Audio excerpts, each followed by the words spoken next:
Test 1 2 3. Test 1 2 3.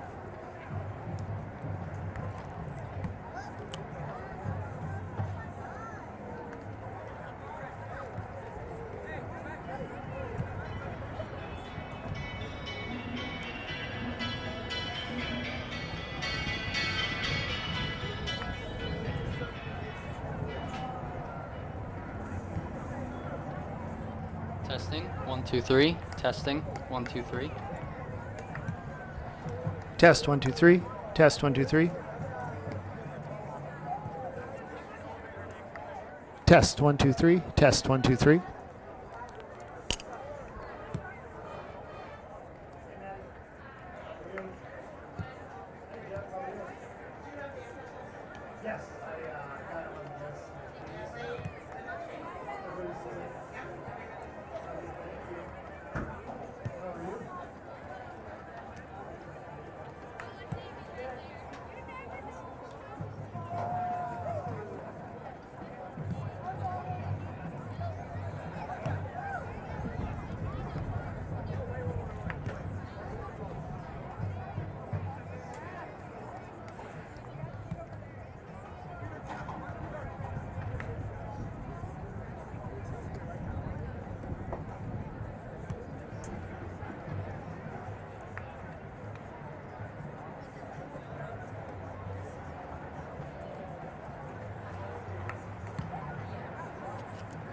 Test 1 2 3. Test 1 2 3.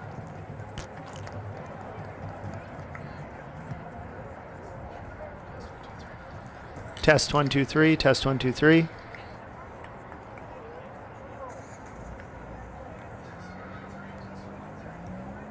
Testing 1 2 3. Testing 1 2 3.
honoring the parents of our senior cheerleaders, football managers, and players.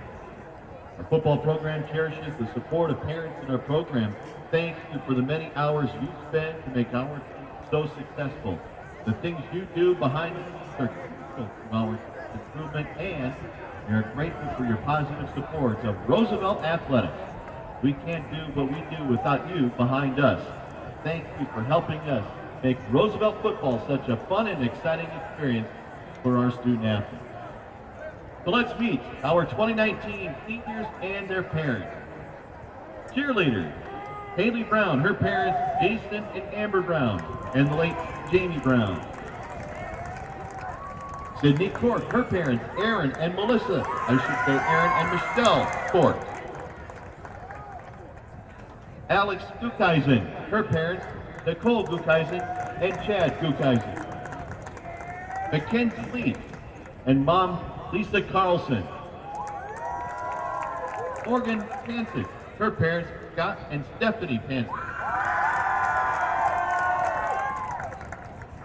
Caitlin Reiswick, her parents Lynn Reiswick and Don Reiswick. Senior players, Jaden Bizaska, his parents Frank and Mariah Bizaska. Brady Dannenbring, his parents Lucas and Kayla Dannenbring. Caleb Dwyer, his parents Daniel and Lisa Dwyer. Hayden Jordan, his parents Kyle Jordan and Jennifer Jurgens and Heidi Jordan.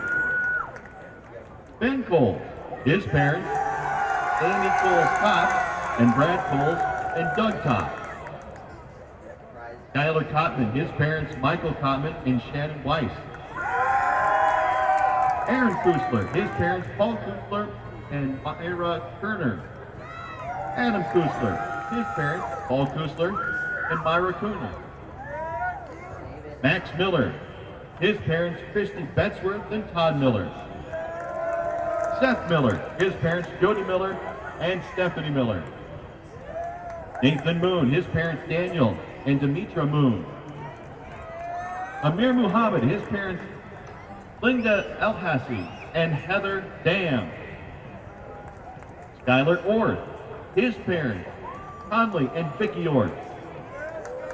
Caleb Paulson, his parents Kent and Angie Paulson and grandparents Butch and Marianne Kruseth. William Rolfe, his parents Lori Rolfe and Philip Rolfe. Dawson Scramstead, his parents Greg and Kristen Light. Brandon Cheddar, his parents William and Melissa Cheddar. Alexis Velarde Ojeda, his parents Matthew and Jeanette Emmerich. Johan Weems, his parents Jay and Carrie Weems. Dane Wilson, his parents Mike Wilson and Lucinda Wilson. And Tucker Wolf, his parents Kevin and Crystal Wolf. These are the Rough Riders seniors and parents in our football program this season. Let's give them a great round of applause. The Riders want to thank you, parents, again for all of your support and encouragement we received from you all year long. Go Riders! Team, pride, trust. Parents, they return to your seats and enjoy the game. Players, return to the locker room.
Ladies and gentlemen, welcome to Howard Wood Field.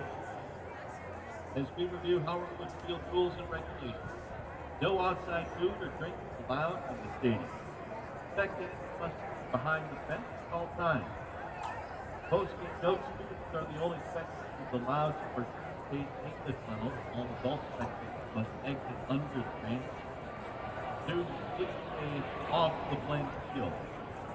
Gambling or use of intoxicating beverages is not permitted in the stadium or on the premises. The stadium is a smoke-free facility, and you are asked to refrain from smoking while in attendance. Lost and found articles may be collected or distributed at the house or at the ticket table. And finally, no passes out. Tickets for spectators to the stadium and return will not be issued. Thank you.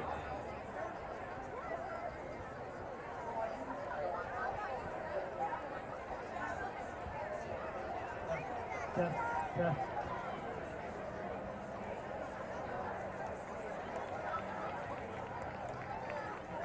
Test, test.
Ladies and gentlemen,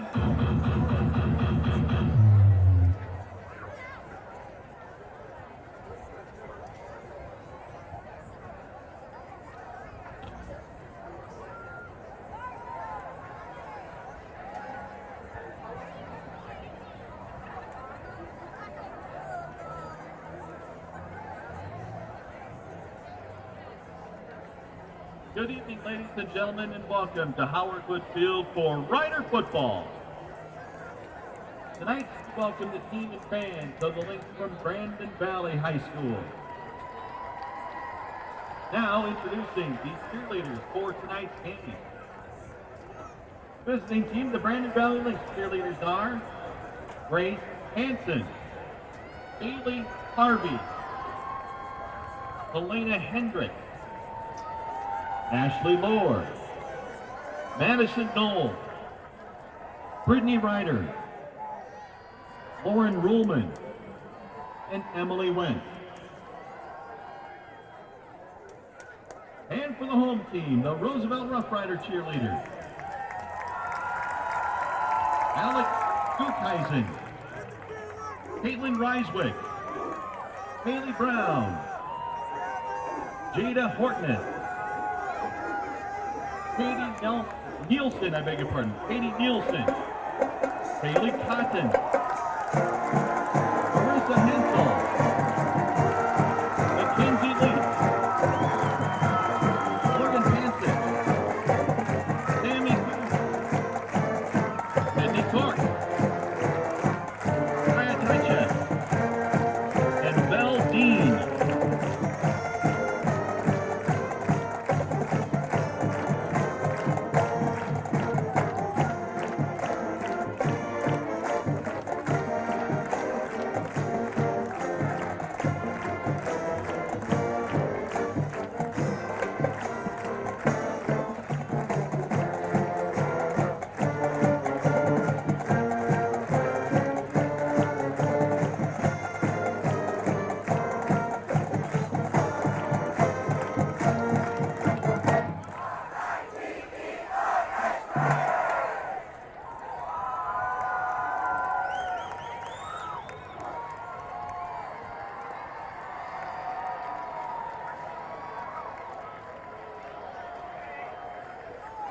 Again, welcome to Howard Wood Field. Tonight's Brandon Valley and Sioux Falls Roosevelt. The schools participating in this event are members of the South Dakota High School Activities Association, which have adopted the rules under which the game is conducted. A strong commitment to excellence, fair play, and sportsmanship are vital to this activity's success. Roosevelt High School and Brandon Valley High School appreciates your recognition of the values being taught at this educational event. Your officials for tonight's game are referee Darren Berg, umpire Steve Creer, head linesman John McGrath, line judge Tori Payne, and back judge Casey Velker. These officials are registered by the South Dakota High School Activities Association. They have worked hard to learn the rules and apply them fairly, and we request that you respect their honest efforts in administrating this contest. Casey Miley, coordinator of athletics for the Sioux Falls Schools, is the host game administrator this evening. And now, ladies and gentlemen, we ask you to please rise, remove your cap or hats, and pay honor to America with the performance of our national anthem. Please observe proper flag etiquette by standing at attention and placing your right hand over your heart. All veterans and out-of-uniform military personnel, we welcome you tonight. Your salute to the flag as the Roosevelt High School Marching Band performs our national anthem. Ladies and gentlemen, our national anthem.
Good evening from Howard Wood Field in Sioux Falls, South Dakota. Welcome to the presentation of high school football. My name is Eli Cadoon. I am joined by Brent Bowen and Gavin Nichols. We are members of the Roosevelt High School sports broadcast team. Tonight, a pair of top 5 teams in the preseason media poll will clash in the Sioux Falls Roosevelt Rough Riders as the Sioux Falls Roosevelt Rough Riders face the defending Class 11 AAA champion Brandon Valley Lynx. Like last year, the Rough Riders entered the season ranked 3rd in the preseason media poll after finishing the 2018 season with an 8-3 record. After starting the 2018 season 5-0, the Riders finished the regular season 7-2, losing only to the O'Gorman Knights and the Rapid City Central Cobblers. After defeating the Aberdeen Central Golden Eagles 55-14 in the quarterfinal round of the playoffs, Roosevelt lost to the Washington Warriors 28-14 in the semifinals. The Lynx are the unanimous favorite in the preseason poll, capturing all 22 first-place votes. Like the Rough Riders, Brandon Valley finished the 2018 regular season with a 7-2 overall record. The Lynx lost to Washington 28-14 in the season opener at Howard Wood Field, and to the Riders 24-7 in Week 5. After the loss to Roosevelt, Brandon Valley rattled off 7 straight wins, including playoff victories over Rapid City Central, O'Gorman, and Washington to claim its first Class 11 AAA title. The Lynx are the only high school outside of Sioux Falls to play in the Class 11 AAA championship game. Their other appearance in the 2016 when they lost to the Washington Warriors 41-31. The Rough Riders have played in 3 championship games, finishing runner-up each time. It's time to meet the starting lineups. You are watching Sioux Falls Roosevelt and Brandon Valley. Cole Silliuson. Number 6, Ty McCann. At fullback, number 15, Austin Vigans. And running back, number 21, Tate Johnson. And at quarterback, number 10, Thomas Skolton. The head coach for the Brandon Valley Lynx, Chad Garrow. And now, introducing the starting defense for the home team, the Sioux Falls Roosevelt Roughriders. Number 4, Joey Hughes. Number 5, Tucker Large. Number 8, Aaron Kusler. Number 9, Adam Kusler. Number 10, Brandon Dannenbring. Number 21, Nathan Moon. Number 22, Max Miller. Number 23, Amir Muhammad. Number 64, Caleb Dwyer. Number 67, Sam Cole. And number 86, David Elpers. The head coach for the Roosevelt Roughriders, Kim Nelson.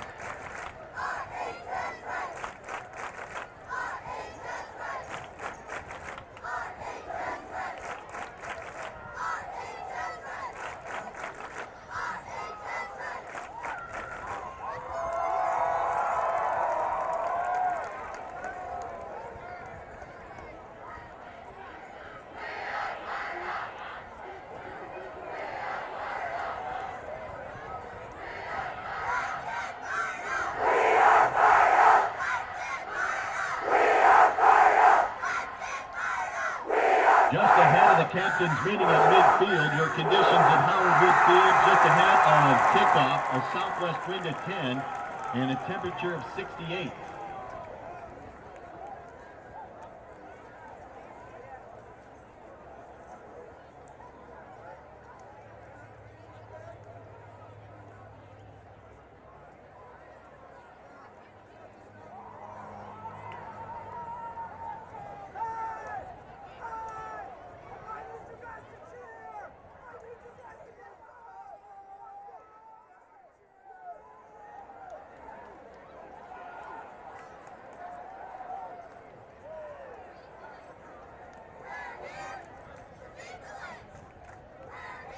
Brings it out, wins the toss, defers their option, the second half.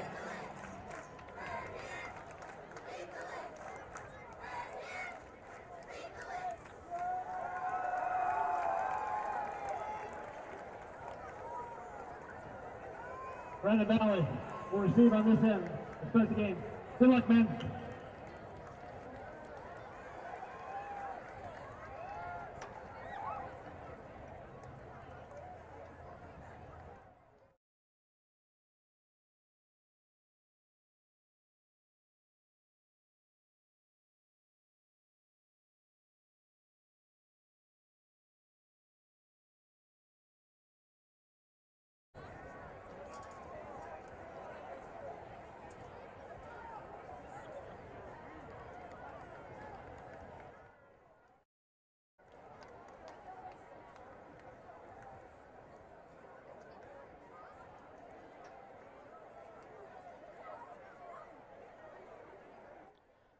Welcome back to Howard Wood Field for the first post-preseason game for high school football here with Roosevelt and Brandon Valley. It's going to be an exciting one.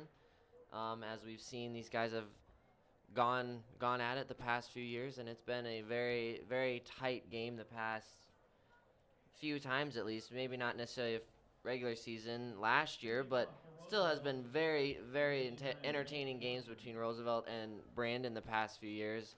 So what do you guys think, Brent and Gavin, is going to be a big key in this game for each team?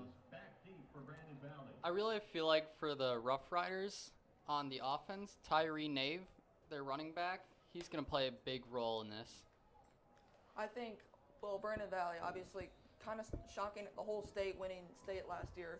Watch out for their offense. Once again, will be very dangerous this year. Their defense is kind of rebuilding, so it's time to catch them probably on offense. I expect this to be a pretty high-scoring game, either a very low-scoring or a very high-scoring game. Very good points. So as we saw there was a kickoff from Roosevelt. Brandon has some hard numbers to read. So not sure who that was, but it was about a 10-yard return. So Brandon will start at about their own 28-yard line. So we're going to have to see, is Brandon a big pass game, or are they going to switch back to their normal running status like they usually have been for the past few years? I would think they'd probably stick on the ground. They've been known to be a good, just hard football team that can just shove it down your throat.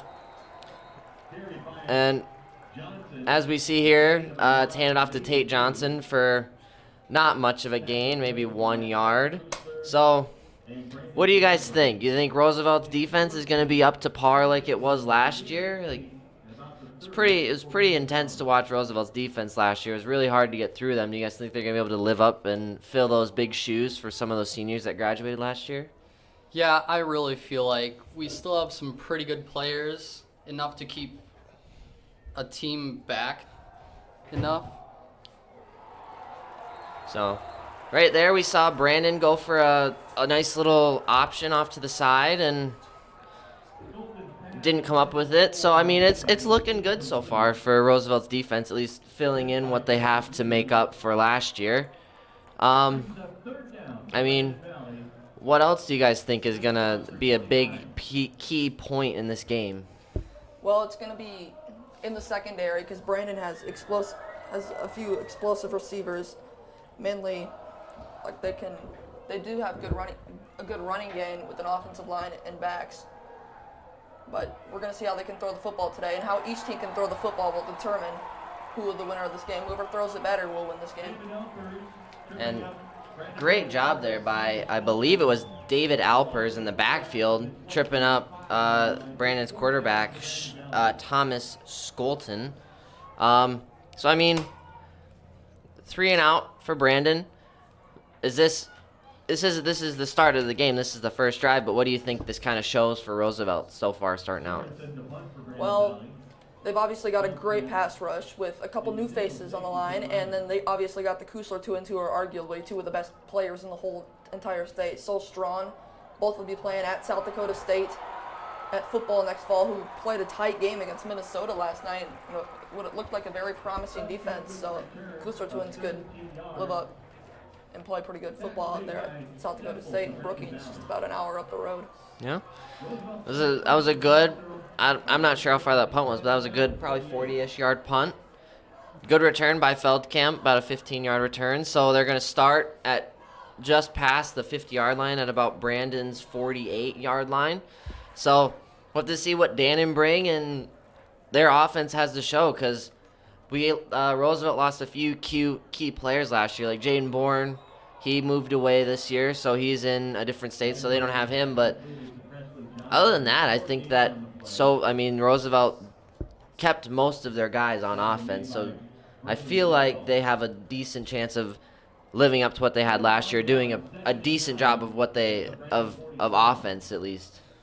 Yeah, the loss of Jaden Bourne really hurts, but they got Tyree Nave in the backfield, who showed some promising signs last season as being a nice young back to have in the backfield, and hopefully he'll have a good year for Roosevelt this season.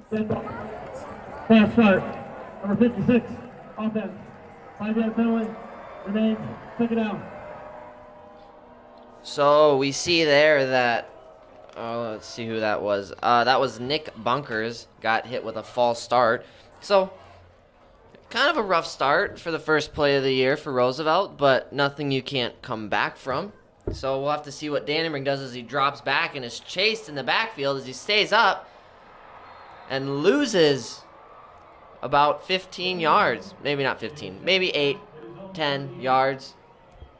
So it's mistakes like that we're still kind of seeing. I remember last year that Dannenbring, he is a a monster of a human, and he refuses to go down, which sometimes does not help Roosevelt in cases like that. Yep, now they're 3rd and 24, almost just like you either want to chuck it down the field, throw a little screen pass. But, well, it looks like we're not going to be living up to a high-scoring game. Both defenses, ferocious pass rush. Both have just played well today. As we have another flag. Stand ball. Early game. Offense. Number 12. 5-yard penalty. Remains third down. So as we see there, another mistake by Roosevelt, the delay of game, and stuff like that, it's really hard to miss. I mean, you have two humongous clocks on the end of the scoreboard at the one end that Roosevelt is looking at right now, and it's small stuff like that, which I get it's the first game of the year, but small stuff like that is almost unacceptable, as we see a little screen to Tyreek Neep. I can't say his name very well, sorry. And he gets about a yard or two on it. And as we see now, it's 4th and very long. So not a very good start for Roosevelt, but what do you guys think? Do you think Roosevelt sticks with this pass game, or do they switch to trying to run this ball a little bit? Well, I think they got to run the ball a little more, obviously. You saw that the pass game didn't really work, and probably just going to stick to the ground game. That's why they had such success last year, especially in the first 5 games of the season. Like, especially that Washington game. They just pounded it right at them, and Jaden Bourne had a few touchdowns, 200-plus yards. I think stick to the run game, and I would just say you have to make the defense stop your run game until you stop running the ball. Very just true. like the South Dakota State game last night, both teams, just for one quarter, would just pound it and they couldn't get stopped. So just keep running the ball until you get stopped, like Minnesota with an 18-play drive. That's big in a game, especially rest up your defense. As we see some very good points, but as we see a handoff here off to the left side to Johnson for about 6, maybe 4, closer to 4 probably. So, I mean, so far we haven't seen a whole lot out of these two, but it's only been the first 2 drives. But we've seen a lot out of their defense. Do you guys think they can keep this defensive stamina up? Like, I remember last year, a lot of times Roosevelt's defense would really start to lose it towards the end of the game. They'd start giving up easy touchdowns, and I don't know. Do you guys think that they can keep this up? I really do feel like defense has potential to keep playing like this. No.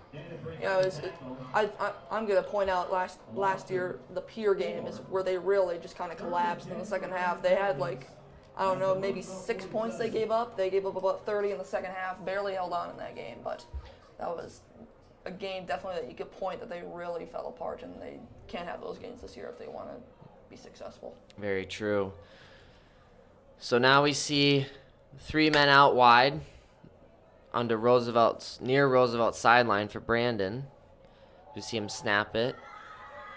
Some pressure in the backfield from the Kuslers as he throws a deep ball and he connects with Tate Johnson all the way down at the 20.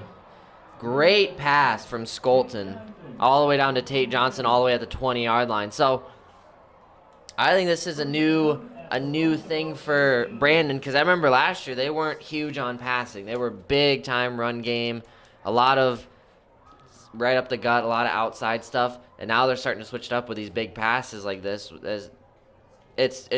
Do you guys think that they're starting to evolve, or are they trying to maybe just add in maybe 1 or 2 plays to throw them off their scent? Probably, yeah. I still think they're going to be a heavy run team. And talk about that pass by Skolton. That was pinpoint. Max Miller was right there. He had pretty good coverage there, but it was a really good throw by Skolton and just as good of a catch as Tate Johnson. Yeah. And as we see that Adam Kusler was right there on the sideline, so that was a tough play there. But Skolton fails to connect there, so it's 2nd and 10, but they're on the 18-yard line, on Roosevelt's 18-yard line. So Brandon is sitting really good at this point. I mean, they got a good amount of yardage. So I mean, what do you guys think that Brandon else has in store right now? Well, they're in the nobody in the backfield, so obvious pass. But well, that Roosevelt needs to come up with a stop here if it's a sack or a turnover or something. So like, they can't let Brandon get off to an early lead here. At least you just can't let this game get out of hand after you just had good field position and just threw it away basically. Very true. So as we've seen, Skolton is going to Tate Johnson a lot. Past 3 plays, I think he's gone to Tate Johnson for sure 2 of the times, maybe not all. But, I mean, do you guys think that Tate Johnson is one of the biggest parts and that Roosevelt should start maybe double teaming him or focusing on him a lot, and that might help their cause here a little bit more? Yeah, they seem to throw it a lot to him out of the backfield. It's almost like they're looking for him. They even put him in the slot there, and he did just a nice little in and out move and got free. And then as Skolton he just showed off his quarterback run skills. As now Brandon's really looking like they're at the 4-yard line, probably just gonna pound it up the middle 4 times and score. Yeah, and that's the interesting thing about Brandon is that they don't have the typical running back that you see at most high schools. They don't have this small, really big kid that just pounds it through the middle. They have Tate Johnson, that's a smaller, more nimble kid, which makes these situations, I feel like, a little tougher for Brandon because they have to kind of think outside the box to get into the end zone with a run like this. Yep, as he is a smaller running back, only at 5'8", 170 pounds, but they've got Jesse Steffel, who's 6'3", 195, who's listed as a running back. So I guess if he's needed in a 1-yard line situation, but I don't know, they got an I formation now. So that's a typical high school football formation. So we see some motion on the far sideline. Skolton snaps it, fakes, goes for a pass, and gets hit in the backfield by Aaron Kusler, Huge play for Roosevelt there, as it's now fourth and long, and now they're on their 11 instead of on the 4. So big play there, right? Yep. Now 3rd down, you gotta probably not shoot for the end zone. Maybe if just get half of it back, and if you want to go for it, it's a more reasonable attempt. If you're 4th and 13, well, they're about the 12. It should be 4th and 12 or 3rd and 12, excuse me.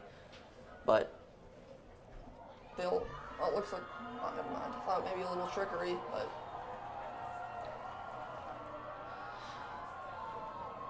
And as we see, Skolton connects with a man. He's still up. Gets to about the 10. So got about 2 yards. So now it's 4th and 10. That's a good hold. That's a good hold there by Roosevelt. It looked like that Brandon was going to go for the bubble screen, and then he cut back inside. It was a good read by Roosevelt not to get fooled by that. And now they'll force easily a makeable field goal, but it's definitely harder than a 20-yarder from the 3-yard line. So yeah. We'll see what happens. So, I mean, we have seen field goals that make or break a lot of things.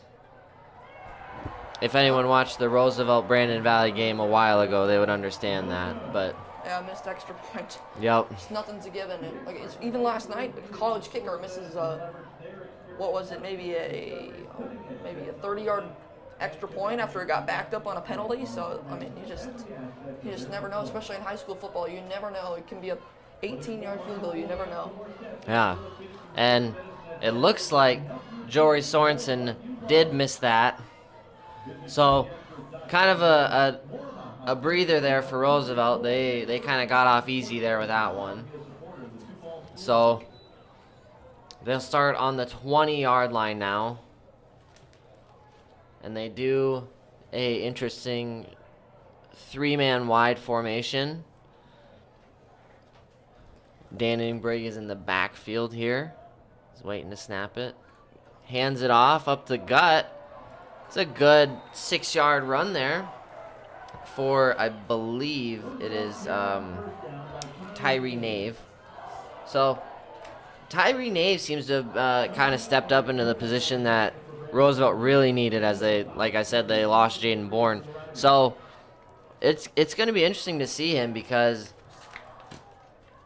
he is only a sophomore.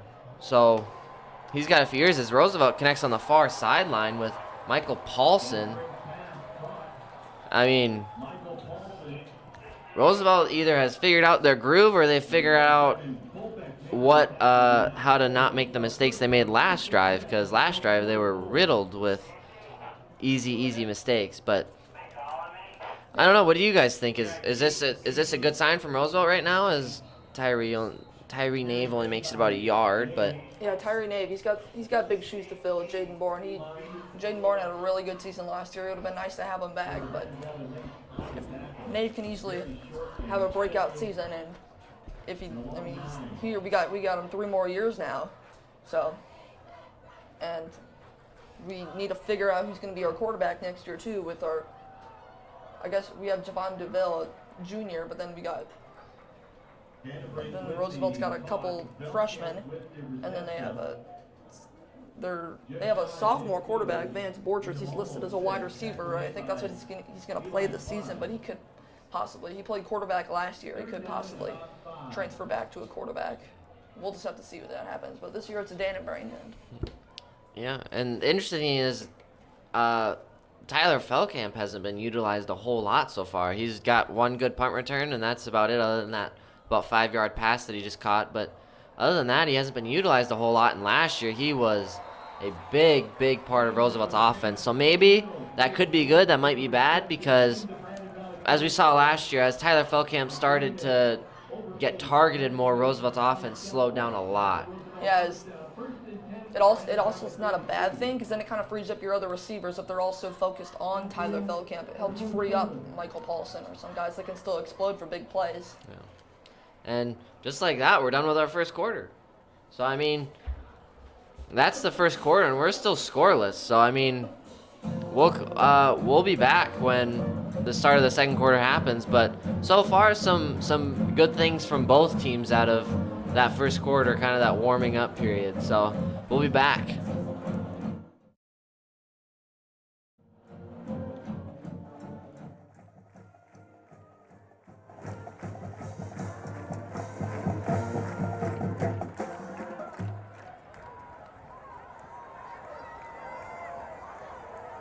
SDN Communications. SDN is the premier business broadband provider with 45,000 miles of fiber optics reaching into 8 states, specializing in connecting companies with multiple locations.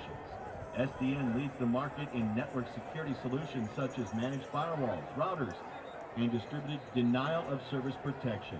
SDN Communications.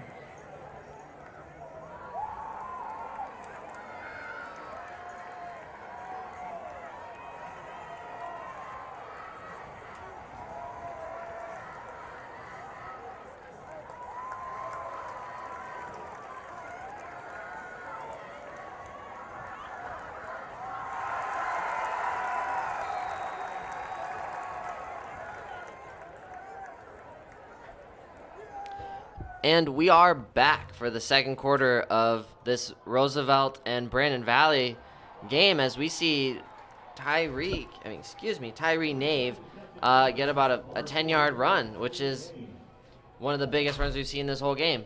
So, I mean, kind of starting off where we left off.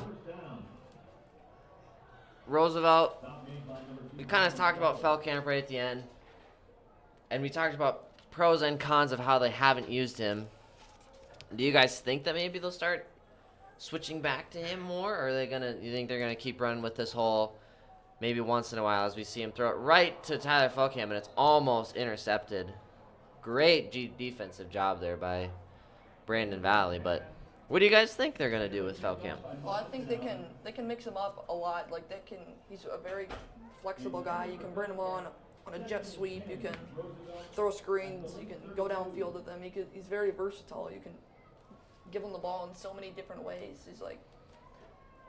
He's so effective in that way, and it's hard to believe he's only a junior.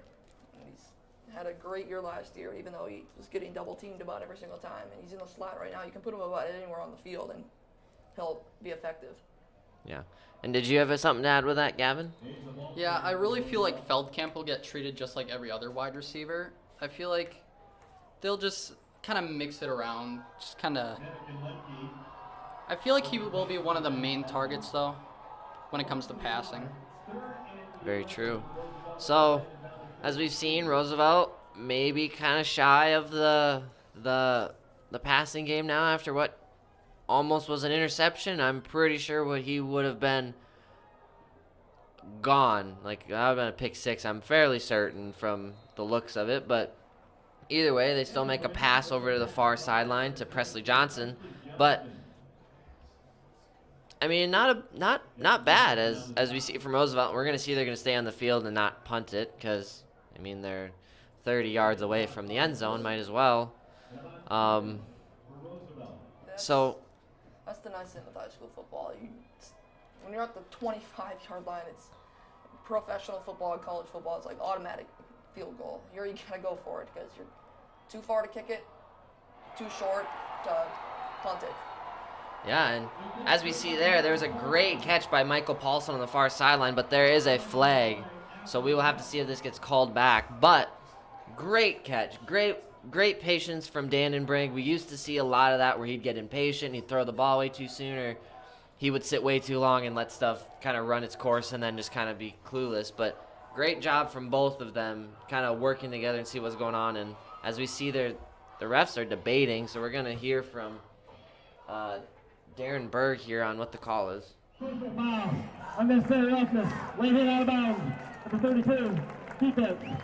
Penalties after this failed. First down. So, not called back for Roosevelt there, but it's a unnecessary roughness call on Joey Nemec of Brandon Valley. So, Roosevelt gets moved to the 5-yard line. They get 5 yards out of it. So, we'll have to see if Roosevelt can really utilize this as Tyree Nave just bullies his way into the end zone. I think Roosevelt solved their running back problem. Yeah, good strong carry right there. Got stopped about the line of scrimmage, maybe 1 yard in. Great job. I just muscle his way into the end zone there. Tyree Nave is like one of the most deadliest weapons a team could have. He does not stop. He will try his hardest to get to the end zone and score for his team. Yeah, and as we saw there, that was a great job there by both offensive line and by Tyree Nave.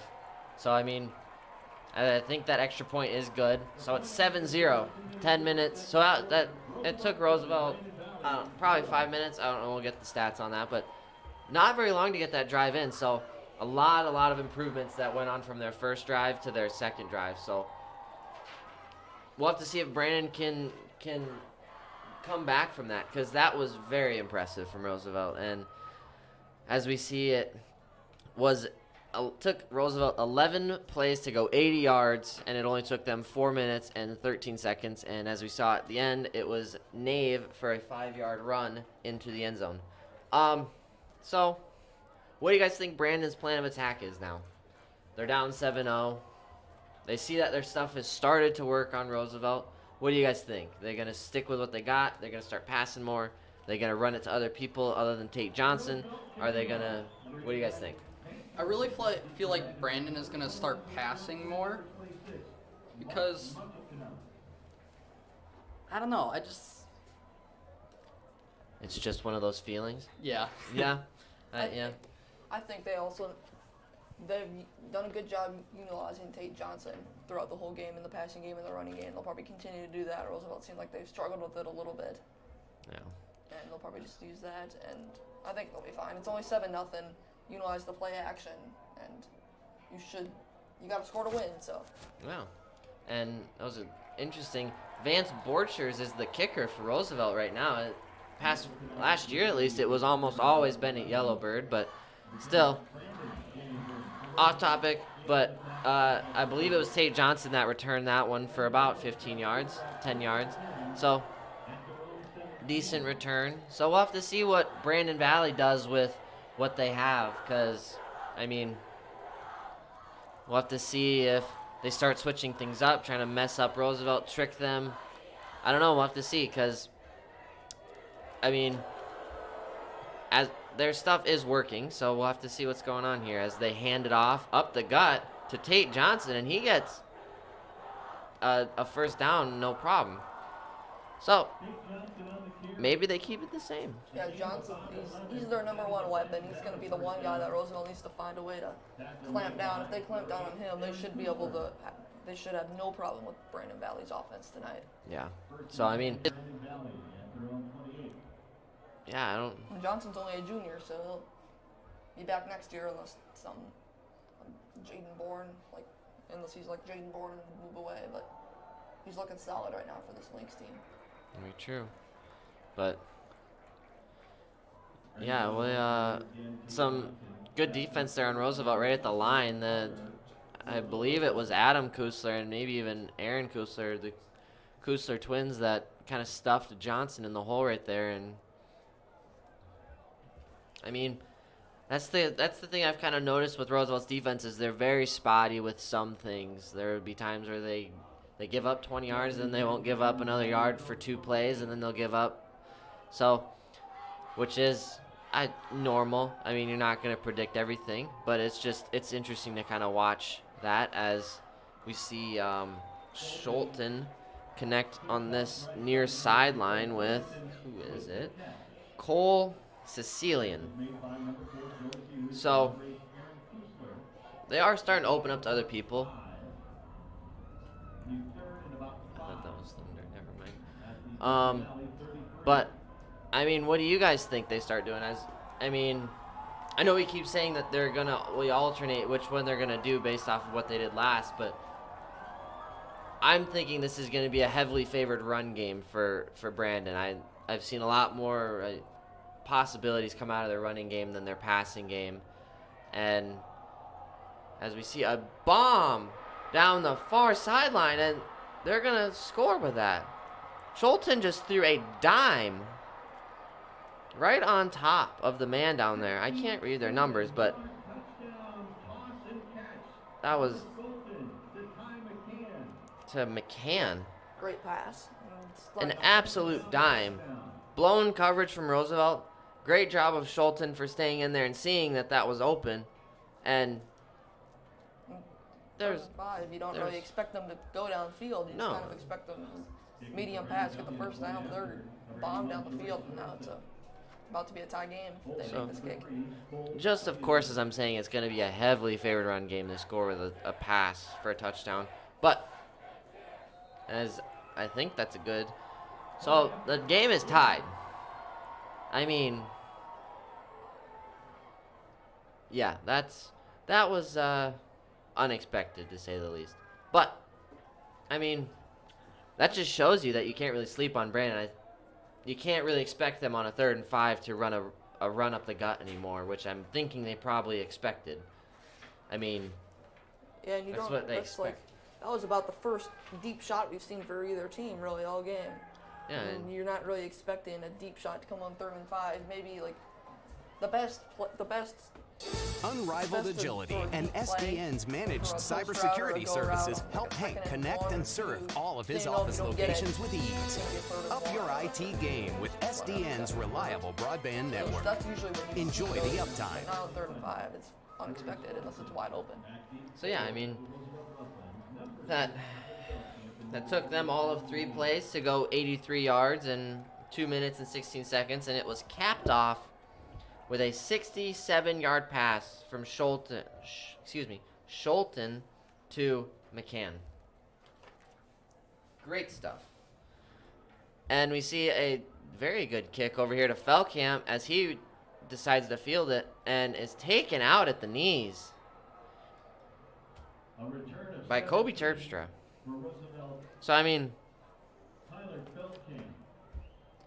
this is gonna be a good ball game. Yeah, it's going to be even though we just saw a couple of dominant touchdown drives, it'll be a low-scoring game. It's looking like I wouldn't be surprised if we just see a field position game for the rest of the first half. With 7 minutes left, and I also could see just Roosevelt or either team just pounding the ball for 5-6 minutes in a drive and just scoring a touchdown. And yeah, as we see Nave still, he was just getting warmed up when we first saw him. I mean, he just does not quit. I mean, he's just, yeah, that's impressive. Yeah. But And Roosevelt also has wide receiver weapons too, with David Albers at the tight end, and then you got Paulson and obviously Tyler Feldkamp in the pass game. This could be if the offensive line, who has struggled a little bit because it's it's got like 2 or 3 sophomores, if they can figure that out a little bit, this could be a good offensive year for Roosevelt. yeah, as we see a flag now on the far sideline after that Dannenbrigg took it for a run there. It was only about a yard, but I'm wondering if it might be a unnecessary roughness call. I don't know, but we'll see from the officials here.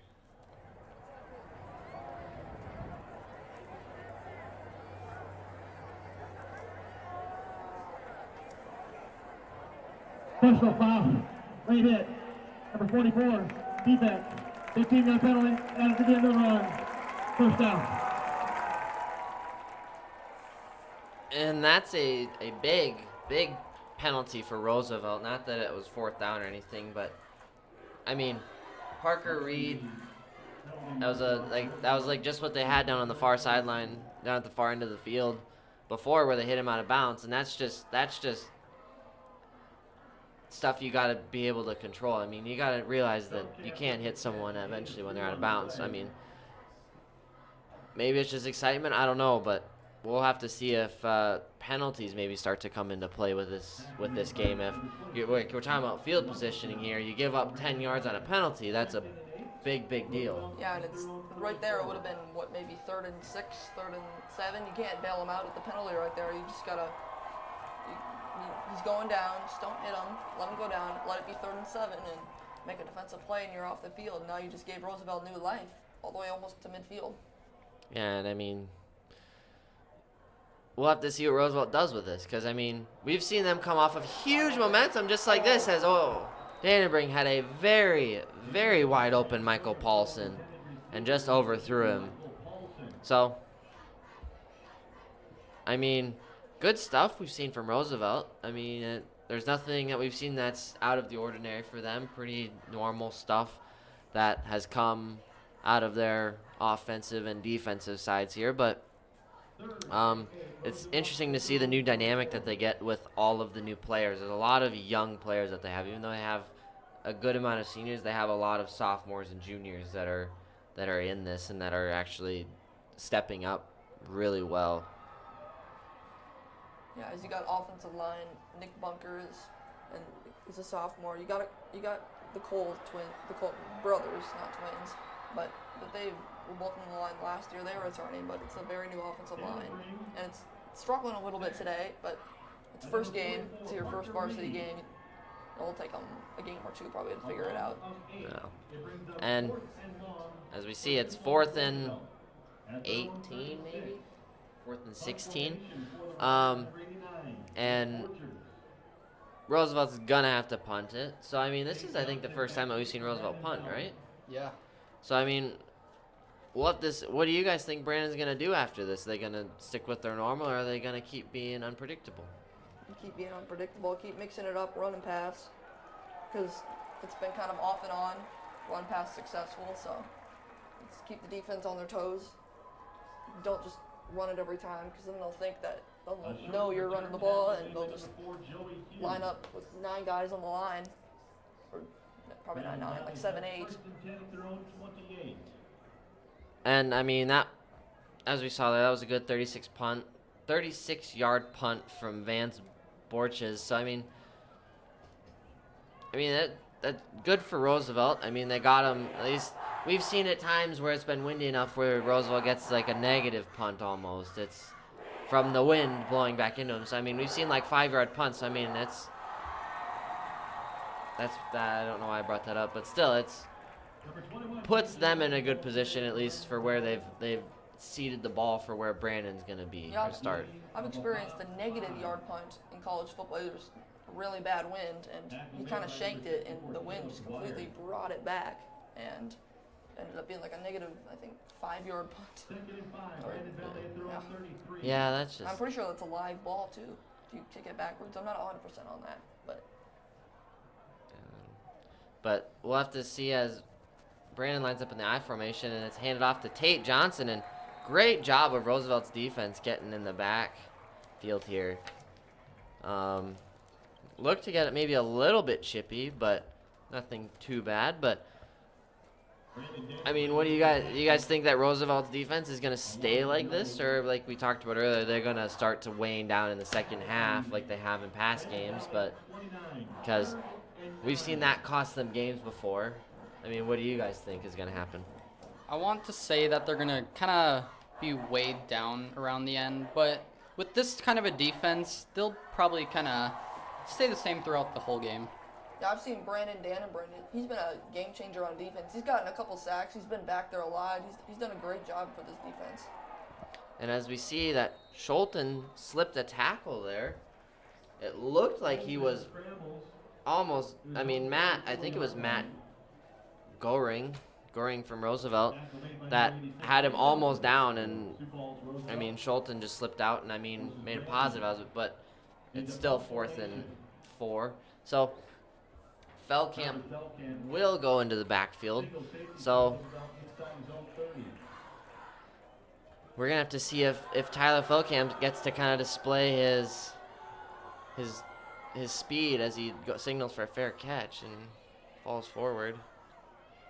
Yeah, those are always the tough fair catches, and it's kind of moving forward a little bit, and you kind of have to catch it with your hand, like not like catching it with your body, kind of. You have to almost catch it with all hands. Those are the tough ones. Yeah. And you got guys like almost surrounding you, like birds with bread. Yeah.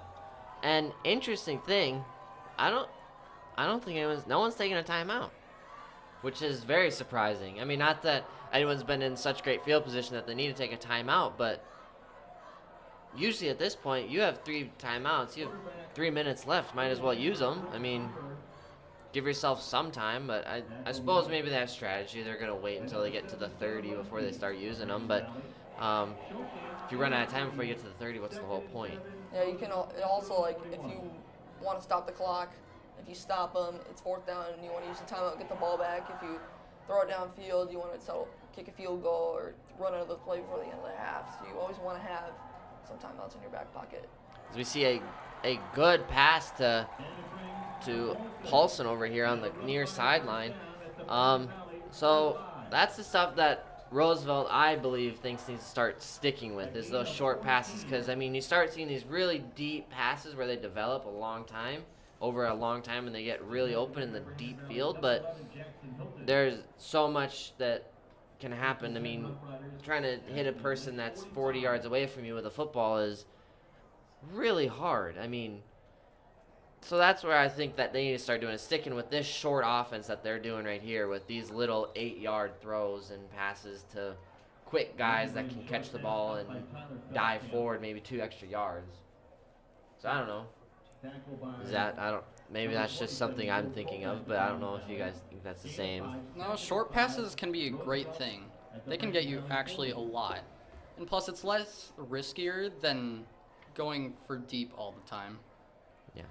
Yeah, you don't want to throw downfield because those 50-50 balls, if you got an athletic defender, they might be able to beat you out. And Roosevelt, they've only got about a minute and 20 seconds left now. They got to probably hurry it up a little bit. 32 yards away still. And this is really surprising that they haven't taken a timeout yet. They're on the 30-yard line. I mean, if they get 10, 15 yards, they can kick a field goal at the least. I mean, and if they don't have, I mean, like that, like you need to start calling timeouts because they're rushing. I mean, I remember last year Roosevelt had they had really good, quick time offense of course, Roosevelt calls timeout, but they had really good, quick offense. They would just rattle off play after play after play. But, I mean, and playful. It seems to kind of be slowing down a little bit this year, because last year they were just great at it. They would just rattle off like 3 plays in a row and they'd get 8 yards apiece on them.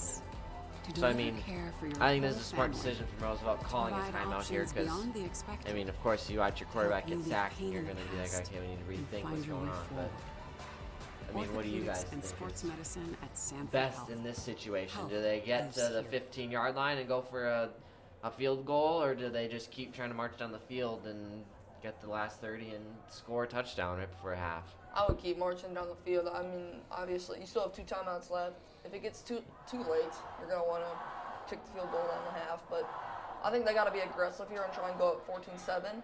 But you got to at least get points because you got to remember you do start with the ball to start the second half. So get points, and so you have the lead going into the locker room. If you score a touchdown to start the second half, and you're up a couple possessions. So, good points there. I mean, makes sense. So, we'll have to see. I guess we'll have to see what Roosevelt decides to do because you got a minute. That's not a whole lot of time to do a whole lot in football. I guess we've seen crazier. We've seen them score in 8 seconds. But as we see Dannenbrink just go over the top. Oh, man.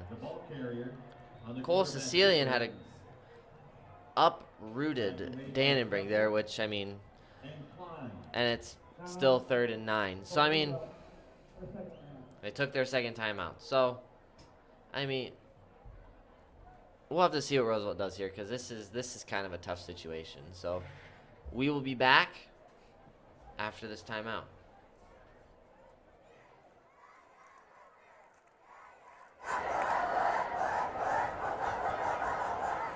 At the half, stick around. Roosevelt High School's competitive dance team and the Roosevelt Rough Rider Marching Band.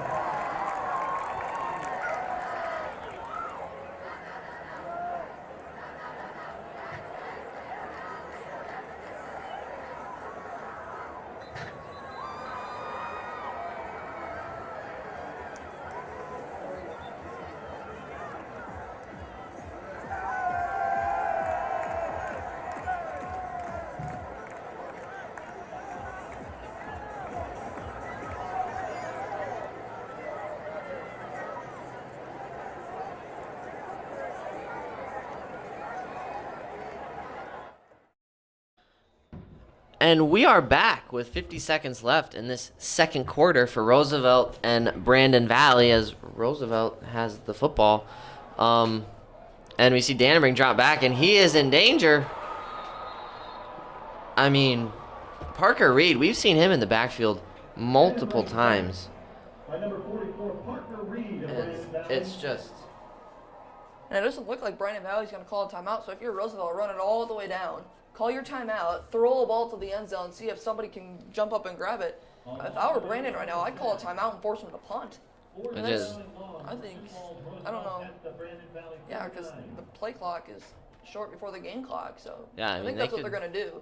They're going to run it all the way down because they don't look set to make a snap in 5 seconds. They're going to. So, I mean, we have 5 seconds left, and they're going to snap it off here. Dannenbrink throws deep. Huge if goes deep, doesn't have anyone open, and he throws it out of the back of the end zone. So, I mean, great attempt there, but what do you do? I mean, so interesting first half, very low scoring. We'll have to see how offenses and defenses play out here. But I mean, I think this is gonna be a good one. This is gonna be a good one. So I mean, we'll be back. Oh, should we share some stats? We should. All right. We'll be back after halftime, and yeah, we'll see how this game turns out.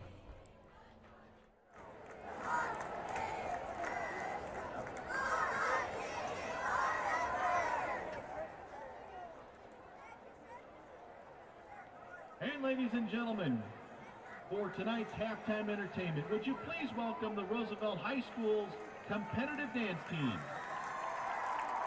These girls will be traveling around the state competing this fall. They're excited to showcase their dance routine for their home crowd tonight. Let's hear it for the RHS Competitive Dance Squad.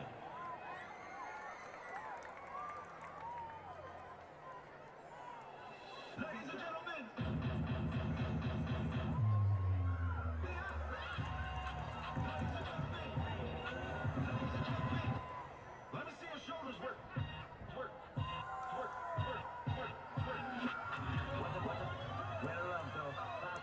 to Alejandro.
Hey, how about that? One more round of applause for our competitive dance team at Roosevelt High School. They will have their first competition of the season at Aberdeen tomorrow. Way to go, ladies.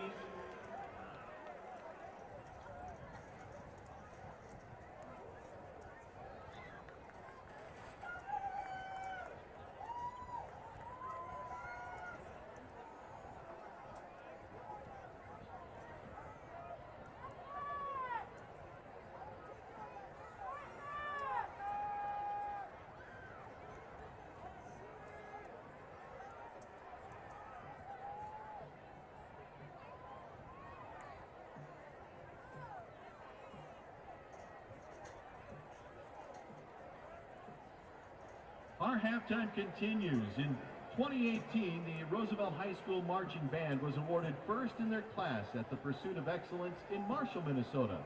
The band was named Grand Champion of the Starfest Band Festival in Sioux City. The band was also named the Class 3A Champions of the Youth and Music Championships held at US Bank Stadium in Minneapolis. Roosevelt Band program includes 4 concert bands, 3 jazz bands, jazz combos, woodwind choir, brass choir, 4 percussion ensembles, winter color guard, pep band, and marching band. In recent years, the band has given symphonic band, jazz band, woodwind choir performances at the South Dakota Band Masters Convention. Roosevelt High School Marching Band's 2019 production is entitled Night Skies. The show tells the story of a child's search for her mother's lost love through imagery in the night sky. Make sure to follow the Rough Rider Band all season and watch the show develop with unending possibilities. The band's first competition will be the Pursuit of Excellence in Marshall, Minnesota on Saturday, September 21st. Enjoy tonight's early season preview of our 2019 production, Night Skies. Drill Majors Catherine Moe, Brennan Mason, and Maddie Cox. Is your band ready?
To drum majors, Catherine Moe, Brennan Mason, and Maddie Cox. Is your band ready?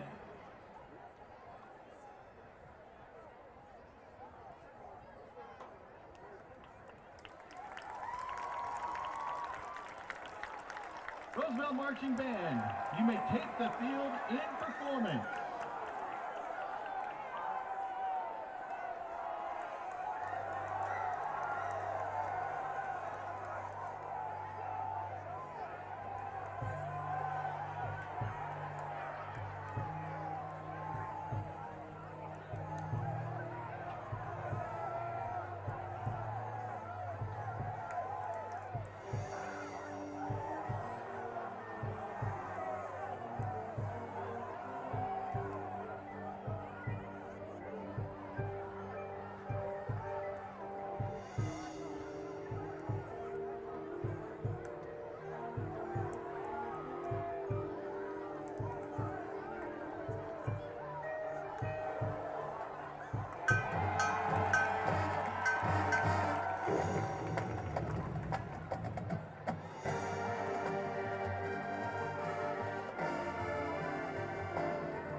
Ladies and gentlemen, the Sioux Falls Roosevelt Marching Band.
Welcome back to the Roosevelt Rough Riders and the Brandon Valley Lynx high school football game.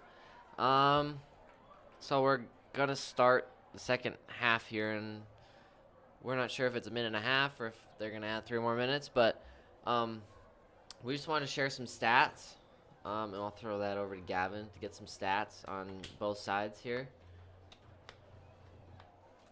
Okay, on offense, we have for Brady Dannerbring, he has thrown 14 passes, 11 of them completed for 76 yards. He's had 7 carries, but for that hasn't worked out very well. He's got negative 25 rushing yards. Michael Paul, 4 receptions for 55 yards. Tyler Feldkamp with 3 receptions and 12 yards.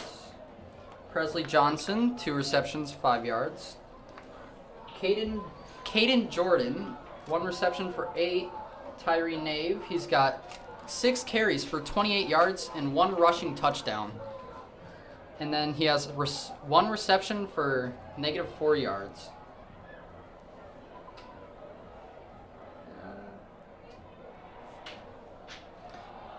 So that's all of Roosevelt's stats so far. And those are all courtesy of Maddie Tranberg, yes. So, yeah, that's great stuff. And they did add another 3 minutes. So, we might be signing off for a little bit, but we just want to share some of those stats. And we'll see how the rest of this very low scoring but still pretty exciting game will come out as. So we will be back in just a minute.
Welcome back to the Roosevelt Rough Riders and Brandon Valley Lynx football game. First of the 11 AAA games so far. Interesting thing this year is that there will be no seed points. That's not a thing this year with 11 AAA because all of the teams will play each other, so they're just going to go off of records, which it's fair. That makes sense. So where we left this off, it's 7-7 still. Roosevelt scored first on a 5-yard run by Tyree Naves. And then Brandon Valley promptly returned it with I think a 67-yard reception from Schulten to McCann. So, I mean, pretty opposite ends of the spectrum there, but both effective in their own ways. So, quarter 3, Roosevelt gets to receive this time. They get to receive it, so Brandon's gonna kick it off here, and it's kind of a interesting kick. Fielded by Feldkamp at about the 8. Takes off onto the 30, and he is still up and going all the way to the 40. Great return by Feldkamp over here. And that is part of the dangerous part. That's part of the thing with Feldkamp is he is so quick and just unpredictable, and the way he does things that it's freaky because, I mean, you get stuff like that where he returns for 30 yards. So we'll see as Roosevelt has 3 men split out wide. Dannenberg is in the back. He steps back, gets ready to throw, but decides to run and gets about to the line. So what do you guys think? Do you think that Roosevelt's O-line maybe needs to kind of block for Dannenberg a little more, give him a little more time? Because as we've seen a lot, he runs a lot. And like we heard from stats from Gavin, he's only got like 5 or so yards out of all the runs. So, I mean, do they need to focus more on their blocking here and give him enough time to figure something out and see it? Or is this something that Danbury needs to like stay more patient, maybe move more? Yeah, he does need to stay more patient. It seems like he's kind of just like being a little impatient, rushing stuff, and that's kind of what has caused his struggles. So, as we see there, they decide to hand it off to Naves for about 5 yards. So, I mean, I think that could be kind of a kind of on both. Danbury maybe needs to stay a little bit more patient. Offensive line needs to kind of hold their men a little better, but still, it's worked out so far for them here. I mean, as they hand it off to Naves yet again, and he gets the first down for them, I'm guessing, with that. But, so, Gavin, do you have any input on what maybe Danbury should do, or what Roosevelt maybe is going to do leading into this third quarter after what they've learned from Brandon this first half? Well, the Brandon Valley defensive line seems pretty tough, and they can really break through. So the offensive line needs to really focus on their blocking. And Dannenbrink, he needs to be more patient. But when you're being rushed like that by that defensive line, it's going to be kind of tough to just sit there and wait around for that long. So you have to be a little quicker. True. And as we just saw, they handed it off to Naves again for about 2 yards, and it looks like they're going to hand it off to him again. And he gets about another 2 yards. So it seems like they're starting to really rely on Naves now, stepping up as their new running back. But, I mean, it has worked for them. The only issue is that he's gone from last quarter he was getting 10-yard gains every few plays, but now they're doing it back-to-back. You can see that they're starting to kind of wear him down and get 2 or 3. So we'll have to see kind of what Roosevelt does here as Dannenbrink splits out wide and goes for a pass, which was a very good pass to a pretty wide-open Presley Johnson, but dropped. Good defensive play there kind of by Brandon, got in there, broke it up. So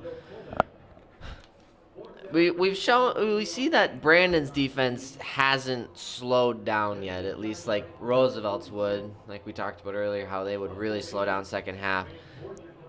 It's going to be kind of interesting to see after this punt what Roosevelt's defense will look like, because like we've seen so consistently, maybe not in a good way, but they have very much been like a very dominant first half defense, but now they weren't usually last year, and that punt took a very good roll. It rolled for like 10 yards, so it's Brandon Valley will start at their own 6-yard line, which not the best, and it was a 40-yard punt, so very good punt and help there from the roll at the end.